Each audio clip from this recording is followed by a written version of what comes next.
Tapi kan faktanya banyak kementerian atau beberapa kementerian yang kinerjanya selama ini dianggap kurang bagus dan mendapatkan banyak kritik dari masyarakat. Toh menterinya juga tidak dilepas-lepas begitu. Artinya kan pasti ada pertimbangan lain. Kementerian-kementerian yang kemudian belum menunjukkan prestasi yang diharapkan atau sesuai dengan ekspektasi masyarakat, ya harusnya itu yang dievaluasi gitu ya. Saya yakin Pak Presiden Prabowo tidak akan bahasanya gerasa gerusu gitu untuk mereshuffle dan sebagainya, karena dampaknya bisa ke stabilitas nasional. Selamat datang di podcast Menyala, dari sini menyala kemana-mana. Ya, ini udah 2026 dan pastinya kabinetnya Presiden Prabowo itu 1 tahun ya. Gitu. Menurut lo bakal ada reshuffle lagi nggak? Harusnya sih ada evaluasi. Ya kalau masalah reshuffle ya konsekuensi lah dari evaluasi itu kan harusnya. Evaluasi kerja ya nama. Kali ini kita akan bahas itu dengan Bung Johan. Selamat datang Bung Johan. Selamat datang Bung Johan. Terima kasih Mas Aril, Mas Reza. Semoga nggak bosan ya. Gini Bung, kita bicara kabinet sekarang. Kita bicara kabinet, pastinya ada orang yang, ada mungkin masyarakat ada yang senang, ada yang tidak senang gitu. Apalagi kan banyak dinamikanya, lebih kencang dinamikanya sekarang sepertinya. Nah, dari kacamata Bung Johan ini, kira-kira dari itu kan menterinya banyak banget ya, gitu. Dari sekian banyak menteri itu, sektor apa yang kemungkinan akan direshuffle Presiden Prabowo? Ini pertanyaan yang agak sulit sebetulnya ya, karena untuk bahkan mungkin kalau kita tanyakan kepada Presiden Prabowo sendiri di detik ini, mungkin dugaan saya juga belum ada kepastian jawaban terkait dengan pertanyaan itu. Kenapa? Karena untuk melakukan reshuffle dalam situasi politik saat ini begitu ya, itu kan pertimbangannya pasti banyak gitu ya. Kita tidak, kalau mungkin orang awam kan melihat ya yang kinerjanya buruk saja langsung di reshuffle begitu. Tapi kan faktanya banyak kementerian atau beberapa kementerian yang kinerjanya selama ini dianggap kurang bagus dan mendapatkan banyak kritik dari masyarakat. Toh menterinya juga tidak dilepas-lepas begitu. Artinya kan pasti ada pertimbangan lain begitu ya, terkait dengan stabilitas politik, apalagi ini baru setahun begitu ya.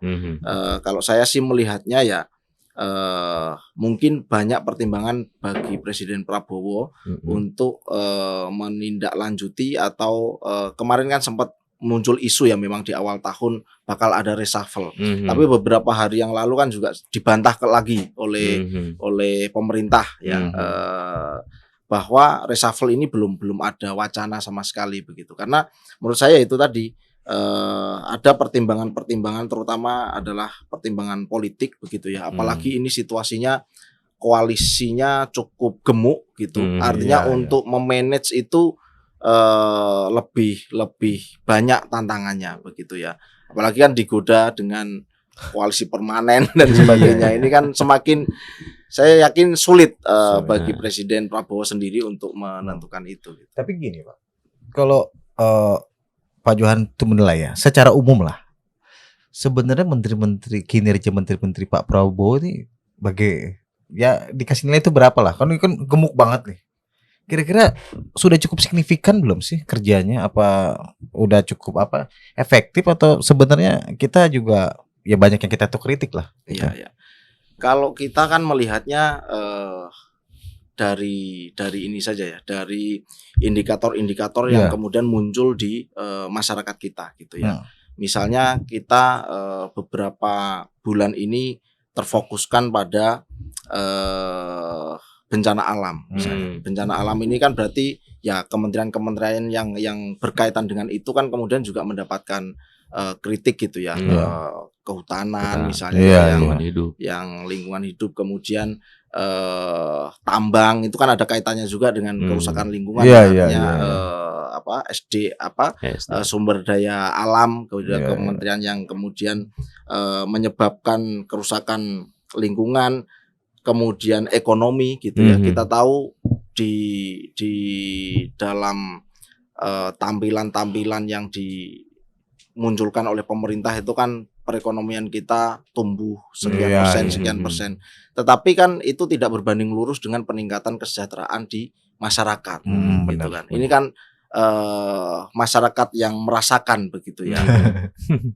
Sulitnya mendapatkan pekerjaan begitu ya. Kemudian kalaupun mendapatkan pekerjaan upahnya sangat kecil gitu ya. Banyak yang di bawah UMR dan sebagainya gitu. Ini kan tentu menjadi isu-isu yang harus diperhatikan betul oleh presiden sebetulnya. Artinya kementerian-kementerian yang kemudian belum menunjukkan prestasi yang diharapkan atau sesuai dengan ekspektasi masyarakat, ya harusnya itu yang dievaluasi gitu ya. Nah, ini kita bicara juga dalam kabinet Prabowo sekarang ini kan masih adalah beberapa orang atau beberapa menteri yang lekat dengan mantan Presiden Jokowi gitu. Kira-kira apakah ada kemungkinan gitu, ada kemungkinan Pak Prabowo akan mereshuffle satu lagi menteri atau mungkin beberapa menteri yang itu masih lekat dengan Jokowi? Karena kita tahu di sebelum reshuffle sebelumnya Budi Ari sudah tersingkir atau sudah di reshuffle gitu. Nah, Bung Johan melihat apakah akan ada potensi seperti itu? Kalau saya melihat saat ini begitu ya, apalagi melihat karakter Presiden Prabowo gitu ya, yang saya ingin mengaitkan dengan kondisi keamanan global gitu ya. Keamanan global ini kan dari awal kan Presiden Prabowo itu dari dulu kan yang dimunculkan kan isu-isu ancaman-ancaman terjadinya Perang Dunia Ketiga dan sebagainya. Nah, saya yakin itu mempengaruhi psikologis Presiden Prabowo. Artinya kekhawatiran-kekhawatiran terkait dengan kondisi global saat ini begitu, itu pasti akan berdampak pada landscape cara beliau melihat kondisi politik nasional gitu.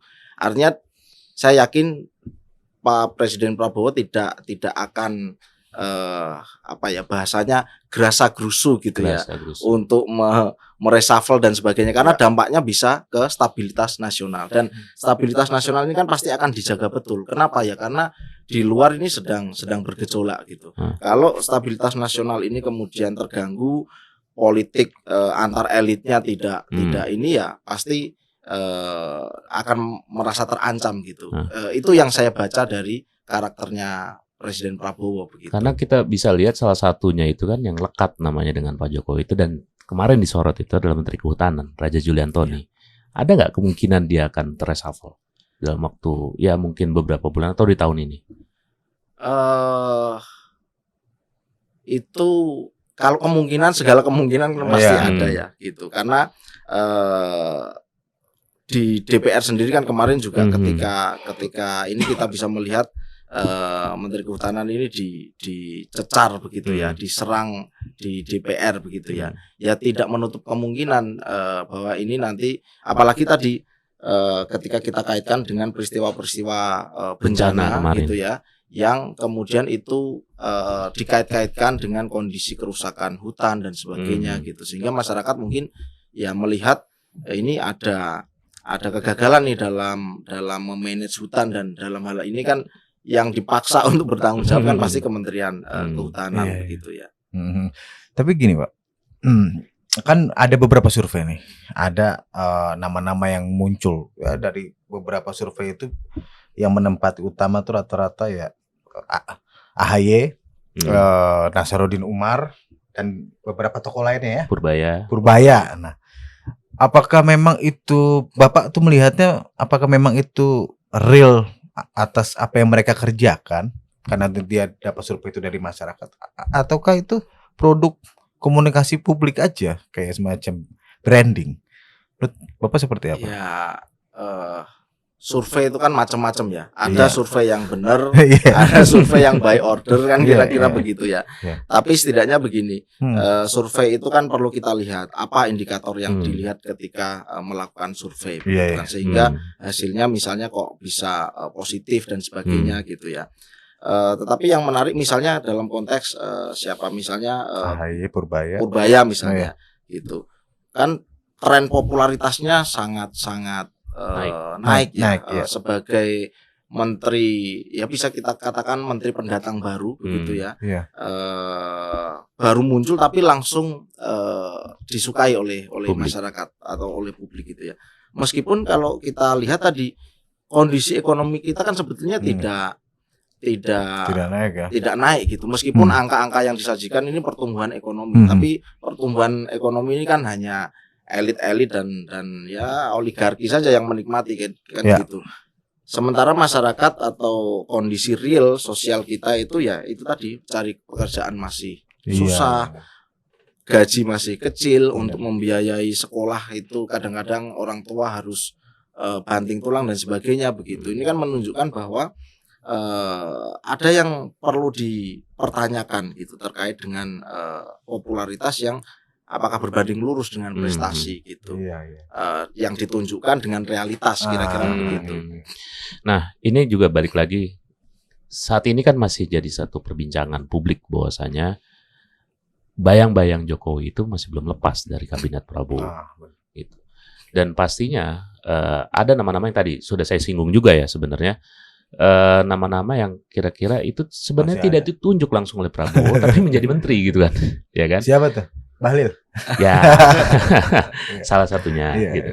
Nah, apakah menteri-menteri yang dalam tanda kutip sebenarnya tidak ditunjuk oleh Prabowo atau tidak dipilih oleh Prabowo itu akan bertahan di tahun ini? Atau apakah tetap akan dipertahankan hanya untuk stabilitas yang tadi Bung Johan sebutkan tadi?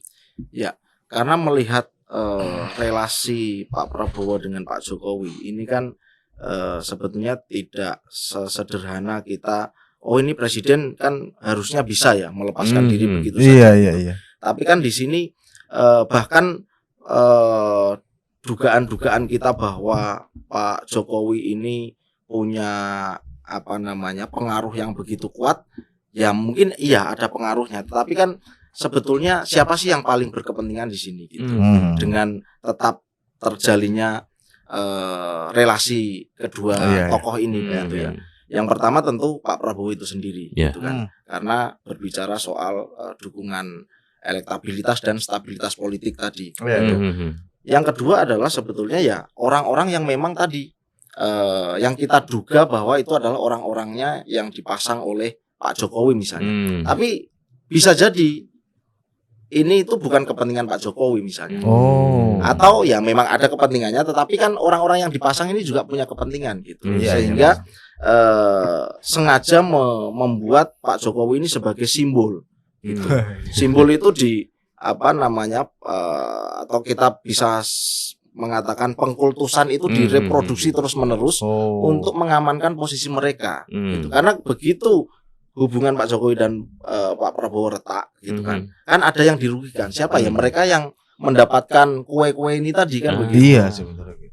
Oh, jadi kalau tidak sesederhana itu kita melihatnya. Iya, karena simbol Pak Jokowi sendiri ini kan juga direproduksi terus. Karena sebetulnya ya begitu sudah tidak menjabat kan tidak punya kekuasaan ya seharusnya. Tapi kan seolah-olah ini dibuat dan publik diyakinkan ini masih berpengaruh loh. Nah, masih berpengaruh ini kan karena bekas-bekas patronase yang sebelumnya terjadi ini.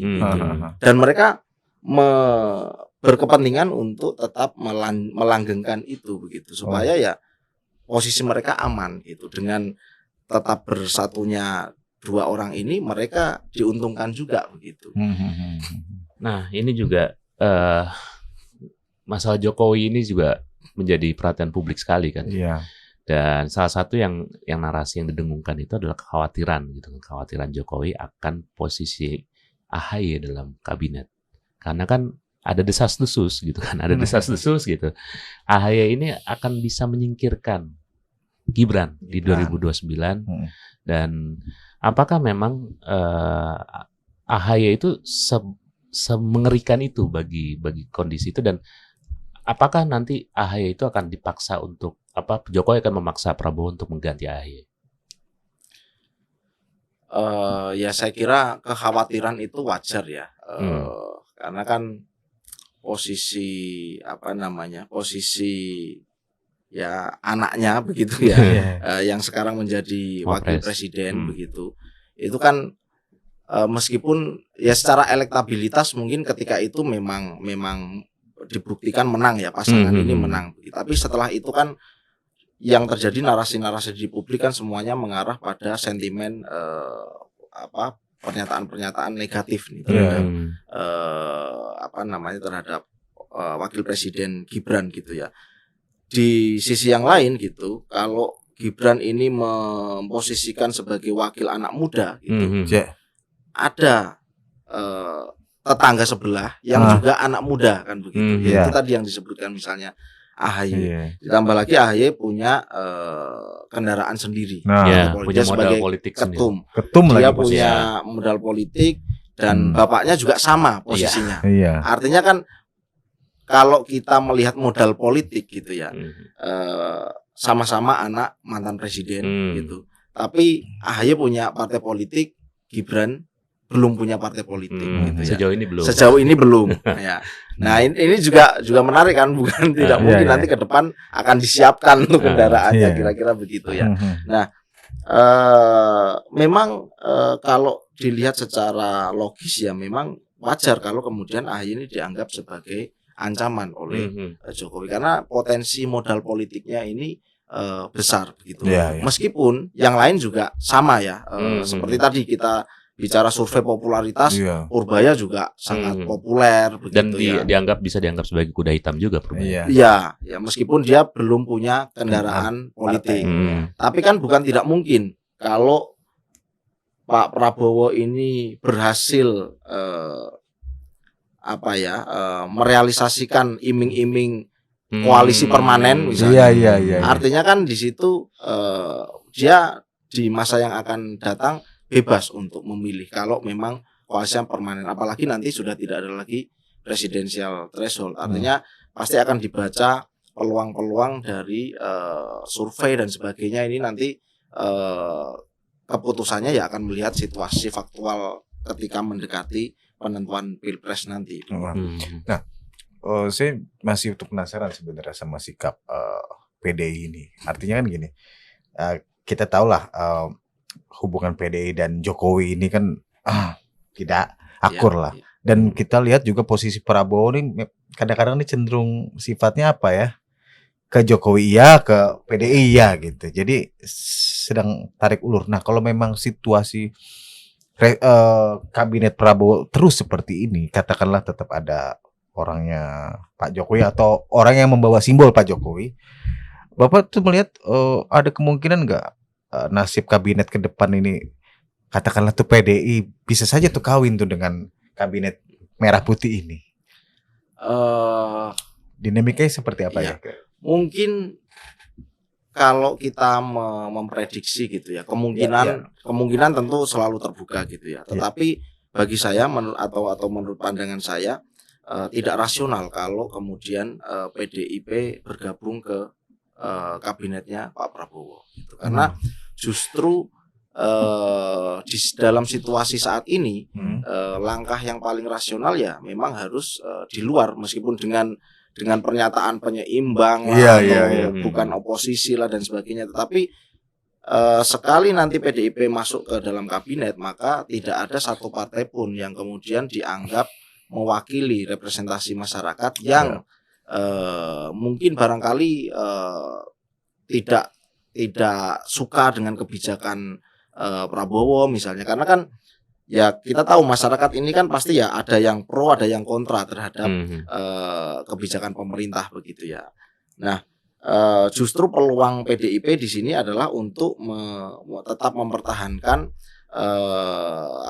suara-suara masyarakat yang memang berada pada posisi tidak setuju dengan kebijakan-kebijakan Presiden Prabowo gitu. Dan artinya kalau dia nanti masuk ya berarti dia tidak akan punya kesempatan lagi untuk menjadi partai politik yang merepresentasikan suara-suara masyarakat yang kritis terhadap pemerintah gitu. Iya, kayak kasus DPRD itu kan yang pilkada kan hanya PDI ya, yang artinya memang dia harus mengambil posisi itu karena ya kan kita ini masyarakat demokrasi itu kan harus semuanya idealnya kan terakomodir ya kepentingannya begitu. Nah kalau kemudian partai-partai ini semuanya masuk, kepentingan masyarakat ini tidak ada yang terakomodir. Ibarat kita naik bis itu kan meskipun tujuannya beda, tetapi kan tetap penumpangnya harus bisa menaik bis semua gitu.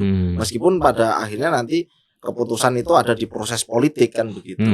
Tapi setidaknya ada partai politik yang merepresentasikan sehingga masyarakat ini merasa bahwa suaranya ini bisa disuarakan begitu, bisa diperjuangkan. Meskipun pada akhirnya entah perjuangannya ini berhasil atau tidak, itu kan proses politik gitu. Namanya masyarakat demokrasi kan harus idealnya seperti itu. Nah, harusnya memang ada partai-partai politik yang mampu menampung suara-suara kritis yang tidak tertampung oleh partai-partai lain yang sudah bergabung di kabinet. Gitu. Nah, ini saya agak tertarik tadi sebenarnya udah sempat disebut sama Reza tadi.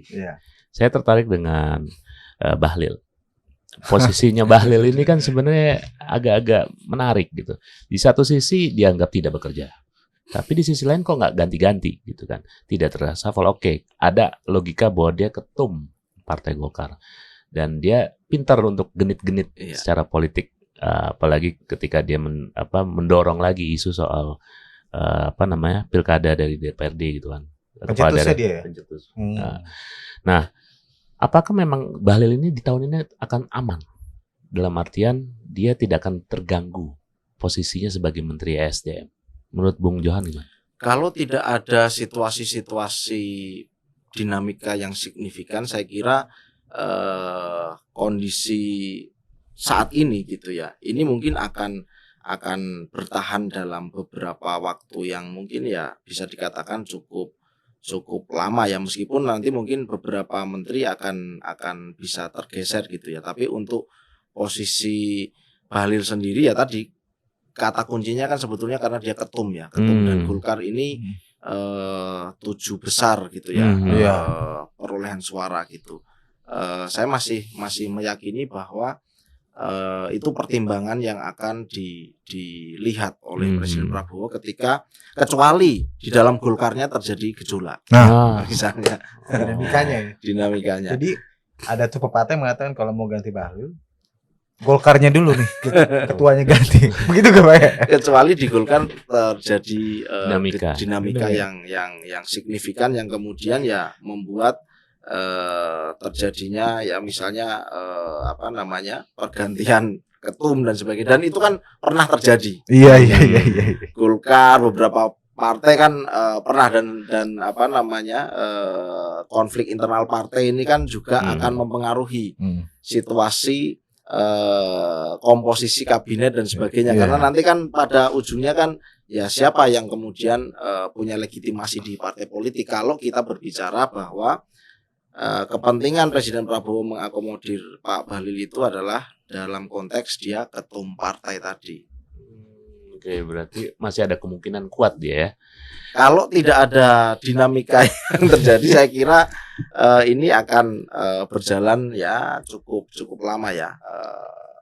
Atau nanti misalnya dari masyarakat juga desakannya semakin kuat misalnya, karena kan ini juga disorot memang Pak Bahlil ini kan disorot juga ya, banyak komentar-komentar dari masyarakat yang kemudian ya mengkritik gitu ya kebijakan dari Menteri Bahlil. Artinya gini, untuk saat ini bisa dikatakan lah Presiden Prabowo itu masih nyaman dengan pembantu-pembantunya, bisa dikatakan seperti itu. Dan kira-kira romansa kenyamanan ini akan sampai kapan gitu menurut Bung Johan? Nah, ini yang memang menjadi pertanyaan kita bersama ya, karena kritik yang muncul itu kan banyak ketidakpuasan masyarakat gitu ya terhadap ya beberapa katakanlah terhadap beberapa kinerja kementerian atau pemerintah secara umum begitu ya. Tapi kan kemudian Presiden Prabowo ini selalu menyampaikan dia pede bahwa masyarakat, nah jangan-jangan memang informasi yang diterima ini tidak sesuai dengan realitas gitu. Artinya apa yang disampaikan oleh pembantu-pembantu atau orang-orang di sekitarnya ini tidak sesuai dengan realitas, dan itu terjadi kan kalau kita melihat media sosial ketika Pak Prabowo mengunjungi korban bencana misalnya soal listrik begitu. Bahkan di situasi seperti itu gitu ada menteri dan itu Pak Bahlil yang mengatakan bahwa ini sudah 90% menyala gitu. Padahal itu tidak sesuai realitas. Maksud saya itu kan bisa menjadi indikator atau contoh gitu ya bahwa memang kemungkinan besar itu banyak informasi-informasi yang sampai ke Presiden Prabowo itu tidak sesuai dengan realitas. Sehingga mungkin Pak Prabowo merasa berarti baik-baik saja ini sebetulnya gitu. Ada kemungkinan itu karena ada contoh-contoh dan bisa kita tarik menjadi indikator itu gitu. Karena kan gini Pak, ada beberapa yang menganalisa ya, kok omongan Pak Prabowo ini seperti tidak update ya gitu. Jadi bahkan ada yang berspekulasi Pak bahwa ini seperti disengaja difilter informasi yang sampai ke Pak Prabowo. Itu benar ya? Ya, itu kalau kita melihat kan kita tidak bisa hanya menduga-duga gitu. Tapi kalau melihat tadi ada contoh nyatanya gitu ya. Bahkan kalau di media sosial penanganan bencana yang menurut masyarakat dan memang banyak bukti-bukti video-video yang beredar begitu ya. Penanganannya kurang baik begitu tidak responsif, tapi yang disampaikan oleh Presiden Prabowo justru sebaliknya gitu. Berarti kan ini ada indikasi bahwa memang informasi yang sampai ke Presiden itu berbeda dengan realitas di lapangan gitu. Bahkan misalnya tenda-tenda darurat saja itu kalau kita lihat di media sosial kan baru didirikan ketika Presiden mengunjungi wilayah itu gitu, tenda-tenda darurat dan sebagainya. Itu kan contoh bahwa ya bisa jadi memang orang-orang di sekitarnya ini sifatnya hanya lip service kan kira-kira. Nah, ini juga Bung. Kemarin itu kan sempat muncul isu bahwasanya kepala daerah dipilih oleh DPRD dan ini juga ada asumsi atau dugaan-dugaan gitu bahwasanya ini reshuffle itu akan dilakukan pasca Lebaran demi meloloskan kepala daerah dipilih oleh DPRD. Kalau menurut Bung Johan, asumsi atau pendapat seperti itu bagaimana? Kalau untuk meloloskan undang-undang, saya kira mungkin reshuffle menteri ini tidak ada kaitan secara langsung ya, karena kan berbicara undang-undang ini kan nanti adalah antara pemerintah dan DPR gitu. Dan DPR itu komunikasinya tentu ya ke partai politik gitu ya. Dan kita tahu partai politik hampir semuanya ya kecuali PDIP misalnya itu kan sudah dipegang oleh Presiden. Artinya sebetulnya kalau pemerintah ingin mengganti undang-undang sebetulnya dalam situasi seperti ini itu tidak begitu sulit begitu kan. Hanya kan persoalannya adalah nanti siap tidak pemerintah akan berhadapan-hadapan dengan masyarakat kan. Karena kita tahu ya kita sebagai masyarakat sipil tentu akan menolak gitu kan wacana kepala daerah itu dipilih oleh DPRD karena itu bukan problem yang sebenarnya gitu ya terkait dengan demokrasi kita begitu. Kan alasannya misalnya narasinya kan tadi ya soal biaya politik dan sebagainya gitu, menghindari politik uang gitu. Uang dari partai politiknya sendiri di dalamnya sudah terjadi transaksional kok gitu kan. Dan kalau dipilih oleh DPRD juga tidak lantas kemudian itu akan menghilangkan transaksi politik uang juga, justru terjadi politik uang dan nominalnya mungkin sama besar dengan masyarakat, hanya yang menikmati semakin kecil, semakin sedikit yang menikmati gitu. Tapi kan nominalnya tetap sama saja. Tetapi bahwa intinya prinsipnya kan terkait dengan rencana undang-undang pilkada itu kan tentu pertimbangannya siap tidak pemerintah berhadapan-hadapan dengan masyarakat sipil kan kira-kira begitu. Nah artinya kan kondisi sekarang bisa dikatakan juga ya bahwa bagian dari kabinet atau koalisi itu parpol-parpol itu nyaman dengan Pak Prabowo, bisa dikatakan seperti itu. Dan apakah memang akan terus menjaga kenyamanan ini dengan segala cara? Karena kan kita bicara ada partai baru nih mulai genit nih yang mendukung Prabowo, yaitu Partai Gema. Partai Gema kan sudah mulai genit nih. Dan ada nggak kemungkinan dia tiba-tiba masuk ke kabinet melalui satu fase reshuffle? Kalau kita lihat itu kan sebetulnya Presiden Prabowo ini kan tipenya karakternya akomodatif ya, akomodatif sehingga kalau kita lihat kan komposisi misalnya di kabinet itu mau partai besar mau partai kecil kan mendapatkan sama-sama menikmati kuenya kira-kira begitu ya. Tidak kemudian hanya partai besar saja gitu sehingga meskipun ada partai yang dianggap baru ya kecil elektabilitasnya tidak terlalu tinggi, artinya kalau kita bicara rasionalitas tidak terlalu menguntungkan Presiden Prabowo untuk kepentingan Pilpres misalnya begitu ya. Tapi tipenya kan karakternya akomodatif sehingga saya melihat sih tidak menutup kemungkinan memang meskipun kecil akan diakomodir selama memang dia ya mampu menunjukkan apa bargaining bagi Presiden Prabowo gitu yang ditawarkan gitu ya kepada Presiden Prabowo. Minimal tuh dapat wakil menteri lah. Iya ya kan minimal dapat wakil menteri. Kalaupun tidak ada ya nanti bisa diadakan juga. Oke, terima kasih Bung Johan yang sudah hadir di podcast kita. Sama-sama. Kita Semoga akan nggak menerka-nerka nih di 2026 apakah ada reshuffle atau tidak. Tapi yang penting itu kita doakan supaya itu Indonesia lebih maju lah dari Amin. tahun 2025. Oke, terima kasih teman-teman yang sudah tidak bosan melihat podcast kita. Kita akan bertemu lagi di podcast selanjutnya. Menyala.